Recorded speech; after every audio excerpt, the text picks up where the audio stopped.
Hello. इस video में हम बात करने वाले हैं about why people are selfish.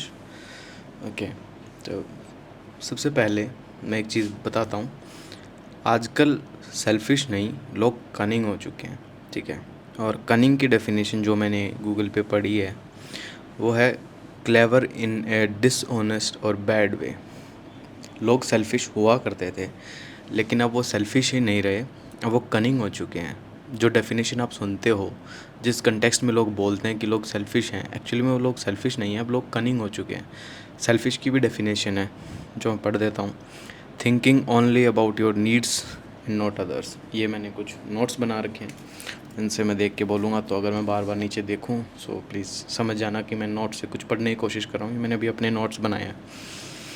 Okay, selfish थी thinking only about your needs not others. तो यहाँ तक ठीक है, आप अपने बारे में सोच रहे हो, ठीक है, हर कोई सोचता है, सोचना चाहिए, दैट्स वेरी गुड। आपके लिए अपनी प्रायोरिटी पहले होनी चाहिए, फिर दूसरों की। लेकिन अब जो हो रहा है ना सोसाइटी में, वो हो रहा है क्लेवर इन ए डिसऑनेस्ट और बैड वे। मतलब अब लोग गलत तरीके से भी काम करने को तैयार हैं और वो डिसऑनेस्ट हैं। तुमने देखा होगा, एग्जाम्पल है करप्शन।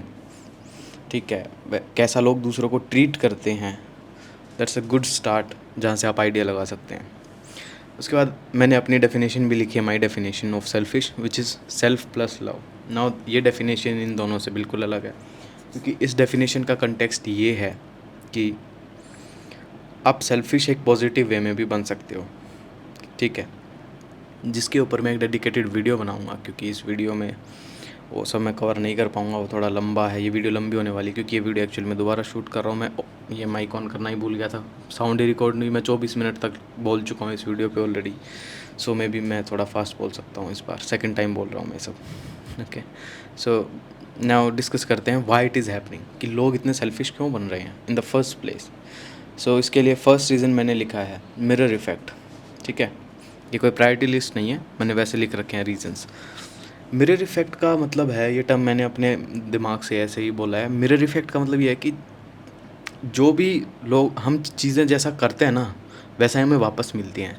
अगर तुम मान लो रास्ते पे चल रहे हो, हम दोनों स्ट्रेंजर हैं, ठीक है। अब मैं तुम्हें पीछे से बोलता हूँ, ओए सुन, ओए, तो तुम भी देखोगे ये कौन बदतमीज़ इंसान है, मुझे ऐसे क्यों बोल रहा है, लाइक हाँ क्या हुआ, ऐसे क्यों बोलो, मतलब लाइक तमीज़ से भाई। That will be a first thought. मैं बोलूँगा एक्सक्यूज़ मी, आप मेरी एक छोटी सी हेल्प कर सकते हैं, यू सी द डिफरेंस। ठीक है, तो आप भी ऐसे कहेंगे हाँ जी बताइए क्या हेल्प कर सकता हूँ आपकी। That's a mirror effect, what you give gets back to you. इसके अंदर सबसे पहला है cold treatment. This is Gen Z I am talking about. मैं जेन जी से बिलोंग करता हूँ, क्योंकि हम ही सबसे मैच्योर ऑडियंस है। मैच्योर यानी कि जो अभी अभी अडल्ट हुए हैं, 22, 25, 18 की एज में जो चल रहे हैं अभी। तो ये जो जनरेशन है ना, इसका बेड़ा गर्क है भाई फ़िलहाल के हिसाब से, तो कि ये लोग ऐसे प्रिटेंड करते हैं that we are the badass, हमसे कोई कूल है ही नहीं इस दुनिया में, we don't give a shit, we don't give F, हमें फ़र्क ही नहीं पड़ता किसी चीज़ से, सब चंगा सी, सब चंगा सी। और फिर ये एक दूसरे को ऐसे ट्रीट करते हैं जैसे तू कौन है भाई, do I know you, who the fuck you are, ये सब। That's how they treat others. और ये जो ट्रीटमेंट है ना, ये पास ऑन होता है एक दूसरे से। तुम किसी के पास जाते हो, उसने तुम्हें ख़राब ट्रीट किया, फिर तुम उसे भी और साथ में एक दो को भी ख़राब ट्रीट करोगे। लेट्स सपोज तुम कॉलेज में गए, मैं एक एग्जांपल अपना बताता हूँ। उससे पहले मैं बड़ा फ्रेंडली स्कूल में रहा था, हम सब मिल के ही रहते थे ऑलमोस्ट। सो जब मैं कॉलेज गया, मुझे इतना अजीब फील हुआ, लाइक वहाँ पे इमीडिएटली ग्रुप बन गए और लोग एक दूसरे को कोल्ड ट्रीट कर रहे हैं। कोल्ड ट्रीटमेंट का मतलब होता है इग्नोर करना, ऐसे दिखाना कि मुझे तुझसे फ़र्क नहीं पड़ता, तू कौन है भाई, ऐसा ट्रीट कर रहे हैं। तो वहाँ से फिर मुझे भी ये अडॉप्ट करना पड़ा कि मैं भी दूसरों को ऐसे ही ट्रीट कर रहा हूँ कि भाई फिर तू कौन है। लाइक मैं तेरे पास आया, तूने मुझे बात नहीं की, तो जब वो मेरे पास आएगा तो मैं बात नहीं करूँगा। This is mirror effect I am talking about. दूसरा है इग्नोरेंस। तुम रास्ते पे जा रहे हो, किसी का एक्सीडेंट हो गया है, तुम देखोगे 50 लोग रुके हुए हैं, वीडियो बना रहे हैं, डिस्कस कर रहे हैं, वो कर रहे हैं, ये पूछ रहे क्या हो गया क्या हो गया। ऐसा ऐसा कोई एक ही बंदा होगा शायद जो उसको उठा के एक्चुअली में उसका पानी पिलाएगा, एम्बुलेंस को कॉल करेगा, पुलिस को कंप्लेन करेगा, या कुछ करेगा हेल्प उस इंसान की जेन्युइनली। मोस्टली इग्नोर कर देंगे या फिर अपनी अटेंशन पाने के लिए फ़ोन निकाल के वीडियो बनाएंगे। Are you out of your mind? मतलब ये कर रहे हैं लोग, मैं उनको उनके लिए बोल रहा हूँ जो ये सब करते हैं। अगर वो ऐसा किसी ने किया भी है तो भाई थोड़ी इंसानियत अपने अंदर रखो, किसी की हेल्प करो। अगला है हेट्रेड। इसके बारे में मुझे शायद बताने की ज़रूरत है भी नहीं। ये तुमने जितना अच्छा एक्सपीरियंस किया होगा उतना शायद ही अपनी लाइफ में कुछ किया होगा।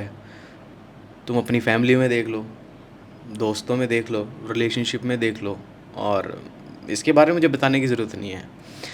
क्योंकि इंसान प्यार करना सीखता है लेकिन नफ़रत वो सीख के आता है, और जितनी शिद्दत से नफ़रत करता है ना उतनी शिद्दत से कभी प्यार नहीं कर सकता इंसान। और किसी को सिखाया भी नहीं जा सकता नफ़रत करना, वो इंसान के अंदर भरी है, कूट कूट के भरी है। और इसके बारे में मुझे बताने की ज़रूरत नहीं है क्या होती है, कैसे होती है, ये सबको अच्छे से पता है। व्हाट इज़ हेट उन्होंने महसूस भी किया, उन्होंने लोगों को दिया भी है। It's a give and take, और जितनी ज़्यादा तुम देते हो उतनी ज़्यादा तुम्हें नेचुरली मिलने लग जाती है। नाउ सेकंड पॉइंट है नॉर्मलाइजेशन। अब जब ये सब हो रहा है, जो सोसाइटी में कोई किसी को घटिया तरीके से ट्रीट कर रहा है, लोग गलत चीज़ों को इग्नोर करके आगे बढ़ रहे हैं, नफ़रत करना एक नॉर्मल चीज़ हो गई है जब ये चीज़ सब नॉर्मल हो रही हैं तो क्या एक्सपेक्ट कर सकते हैं हम फिर? जब ये चीज़ें नॉर्मलाइज हो जाएंगी तो तुम करने से क्यों कतराओगे? तुम्हें पता है जब सब कर रहे हैं तो मैं भी करूँगा तो क्या फ़र्क पड़ेगा भाई? जब तुम्हारे आसपास सब स्मोकिंग कर रहे हैं, स्मोकिंग इज़ नॉर्मलाइज, तो तुम भी आराम से स्मोकिंग करोगे, no problem, because there are no consequences, it is very normal to do it. लेकिन जब कॉन्सिक्वेंसेज होते हैं तब इंसान नहीं करता उस चीज़ को। So there are no consequences for all these acts कि तुम इग्नोर करो, जैसा तुम्हें करना है वो करो, नफ़रत करो किसी से, किसी को कैसे घटिया तरीके से ट्रीट करो, कोई तुमसे आंसर लेने नहीं आएगा, किसी को कोई फ़र्क नहीं पड़ता। So there are basically no consequences and it is normalize. सो ये नॉर्मलाइजेशन जो है ना, बिहेवियर को नॉर्मलाइज कर देना, घटिया बिहेवियर को और इन सब चीज़ों को, तो फिर कैसे एक्सपेक्ट करते हो कि कोई अच्छा करेगा? जब ख़राब करना ही नॉर्मल है तो सबसे पहले इंसान ख़राब ही बिहेव करेगा ना। मैंने जैसे बोला था कि कनिंग है लोग and in a bad way, तो तुम देखो कितनी करप्शन है। तुम कोई काम करवाने जाते हो, तुम्हें पता है कि जब तक तुम 10,000 रुपये, 20,000 रुपये, लाख, 1.5 लाख, 2 लाख की घूस नहीं दोगे, जब तक तुम्हारा काम ही नहीं होगा। That is normalized and you don't even question it. तुम क्वेश्चन भी करते हो तो मन मन में, और फिर सोचते हो यार मेरे को तो एक ही बार देनी है, आगे बढ़ते हैं। Similarly there are many cases जहाँ पे तुम्हें पता है चीज़ें गलत हैं फिर भी नॉर्मलाइज्ड है। अभी नीट का पेपर लीक हुआ, गलत है बट नॉर्मलाइज्ड है। सो अभी लोग उतने ही ज़्यादा कोल्ड, डिस्टेंट, सेल्फिश, कनिंग, कुछ भी लगा लो, सब बनते ही जाएंगे, because things are getting normalize, bad things are getting normalize. So how can you expect कि कुछ अच्छा हो सकता है? थर्ड है फेक फेसेस, झूठे चेहरे। इस पे आता है सबसे पहले स्माइलिंग। तुम देखोगे लोग हंस रहे हैं, तुम किसी के घर जाओगे वो तुम्हें आराम से हंसते हुए खुशी खुशी वेलकम करेंगे। मैंने लिखा है स्माइलिंग, हैप्पी, वेलकमिंग, ये 3 कैरेक्टरिस्टिक हैं फेक फेसेस के। किसी के घर जा रहे हो रिश्तेदार के, आते ही इतना खुश होके दिखाएंगे कि तुमसे गले मिलेंगे तुम्हें खुश होके दिखाएंगे, इतना वेलकमिंग नेचर दिखाएंगे, आओ आओ बैठो, क्या लाएं आपके लिए, ये सब। आते ही तुम्हें चाय पानी पिलाएंगे, और फिर 1, 2, 3 घंटे बाद क्या होता है, तुम इतने अनकम्फर्टेबल हो जाते हो, तुम्हें लगता है बस यहाँ से निकलते हैं। और या फिर वही इंसान है जो तुम्हें अंदर से गालियाँ दे रहे होते हैं, जो तुम्हें हंस के वेलकम कर रहे होते हैं। इससे घटिया कुछ हो सकता है? इससे घटिया कुछ हो सकता है? या फिर तुम लोग खुद के साथ झूठ बोलते हो। लोग इंस्टाग्राम पे इतनी ज़बरदस्त फ़ोटोज़ डालते हैं, इतनी खुशी दिखाते हैं, इतनी ग्लैमरस लाइफ दिखाते हैं कि हमसे बढ़िया तो कोई ज़िंदगी जी ही नहीं रहा, we are living it, we are rocking it, हमसे बैड एस कोई है ही नहीं, इतने खुश हैं। और रियल लाइफ में क्या हो? डिप्रेस्ड, डिप्रेशन की गोलियां खाने वाले लोग इतनी खुशी वाली पोस्ट इंस्टाग्राम पे डाल रहे हैं। What the hell is happening भाई? चलो तुम दूसरों को तो बेवकूफ़ बना रहे हो, बना लो, उन्हें तो घंटा फ़र्क नहीं पड़ता भाई। मेरे से किसी को क्या फ़र्क पड़ेगा? तुमसे किसी को क्या फ़र्क पड़ेगा? अगर मुझसे किसी को सबसे ज़्यादा फ़र्क पड़ेगा वो मैं हूँ। अगर मैं फ़ेल होता हूँ अपनी लाइफ में, मुझे जॉब नहीं मिलती है, तो भाई भूखा तो मैं ही मरूँगा। दूसरों को क्या फ़र्क पड़ता है? तुम्हें क्या फ़र्क पड़ेगा मैं भूखा मर रहा हूँ? तुम भूखे मर रहे हो उससे मुझे क्या फ़र्क पड़ेगा? मुझे तो शाम की रोटी मिल जाएगी। या फिर अगर मैं भूखा हूँ तुम्हें क्या फ़र्क पड़ेगा? So no one gives a damn. तो अगर तुम खुद के साथ डिसऑनेस्ट हो तो फ़र्क पड़ेगा ना। तो खुद को क्यों बेवकूफ़ बनाना भाई। दूसरों को छोड़ो, खुद के साथ तो ऑनेस्ट रह लो कम से कम। ये फेक चेहरे ये सब दिखा के इंस्टाग्राम पे फेक लाइफस्टाइल दिखा के क्या मिलता है। खुद के साथ झूठ बोल रहे हो। खैर, नेक्स्ट पॉइंट है लिमिटेड रिसोर्सेज। इंडिया की पॉपुलेशन है 1.8 बिलियन और I don't know how it is normal. 180 crore से भी ज़्यादा लोग हैं हमारे इंडिया के अंदर। और ये चीज़ बहुत ही दिमाग हिला देने वाली है अपने आप में। अगर तुम नहीं रहे हो, अगर तुम किसी रूरल एरिया से या थोड़ी सी लोअर टियर की सिटी से बिलोंग करते हो, गाँव से, तो तुम इस चीज़ को इतना नहीं समझ पाओगे। लेकिन मैं 4 साल फर्स्ट हैंड दिल्ली एनसीआर में रहा हूँ और मैंने दिल्ली, नोएडा, गुड़गांव, फरीदाबाद इन सब के अंदर से गाड़ियाँ चलाई हैं, मेट्रो में ट्रैवल किया है और मेरा जी जानता है मैं वहाँ कैसे रहा हूँ। हौज़ खास की मेट्रो स्टेशन पे धक्के में ही मैं मेट्रो में निकल जाता था, धक्के में ही मैं उससे बाहर आ जाता था।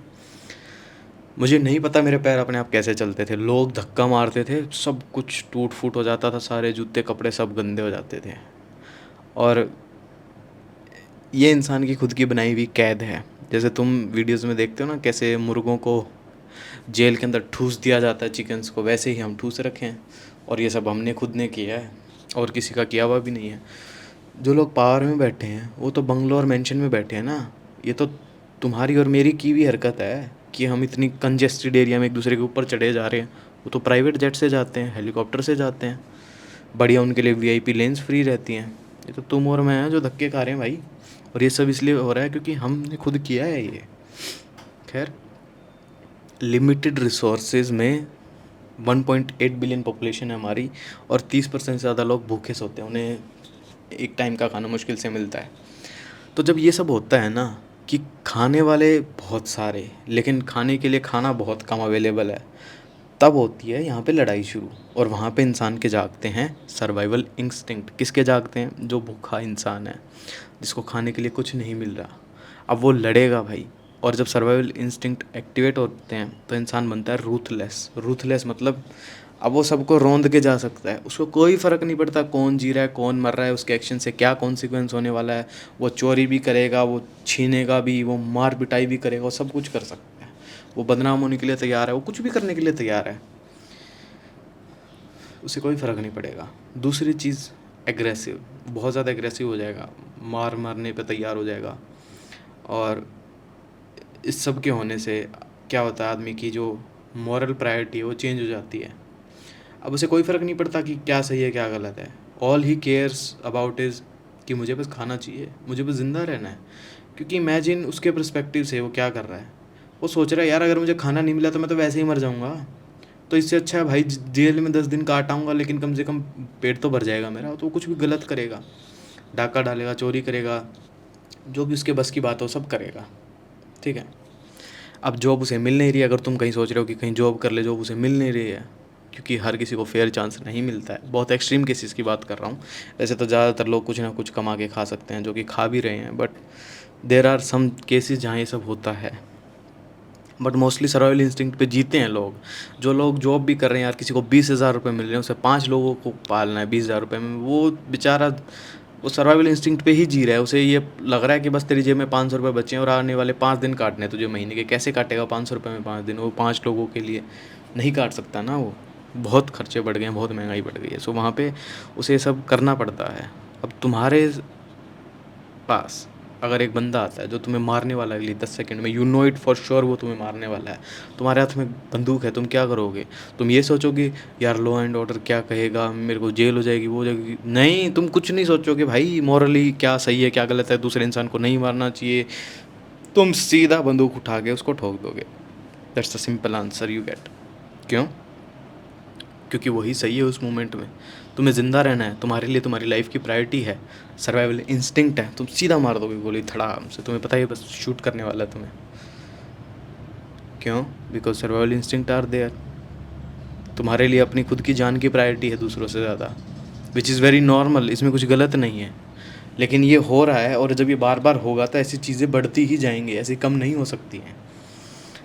तो इसलिए जब लिमिटेड रिसोर्सेज हैं भाई, तो ये चीज़ें होना कॉमन है। और ऊपर से यार फिर ये देखो ना कि जो रिसोर्सेज हैं वो लिमिटेड है तो कोई बात नहीं, लेकिन वो डिस्ट्रीब्यूटेड भी तो कितने इनइक्वालिटी से हो रखे हैं। एक आदमी है, मान लो इंडिया का रिचेस्ट इंसान है, उसके पास इतना बड़ा बंगला है जिसमें हज़ारों लोग रह सकते हैं, लेकिन वहाँ पे सिर्फ वो उसकी एक फैमिली और उनके नौकर चाकर रह रहे हैं, बस 50 लोग लगा लो ऊपर, टॉप एंड अगर तुम देखोगे तो। उनके पास इतनी सारी गाड़ियाँ हैं, भाई एक आदमी कितनी गाड़ियाँ चला लेगा? एक आदमी 2 गाड़ी रख ले, 3 रख ले, 4 रख ले, 5 रख ले, भाई उससे ज़्यादा कितनी ही गाड़ियाँ रखोगे? एक आदमी कितनी गाड़ी चला सकता है भाई एक बारी में? दैट्स क्रेजी भाई। क्या कर रहे हैं मुझे समझ नहीं आ रहा, इतने सारे रिसोर्सेज को वेस्ट कर रहे हैं। उनके हाथ में इतनी सारी पावर, इतना सारा कंट्रोल है सिर्फ एक आदमी के हाथ में।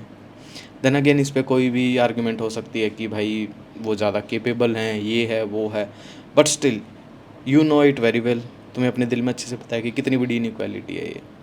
और ये भी इसलिए है क्योंकि लोग मानते हैं इस चीज़ में।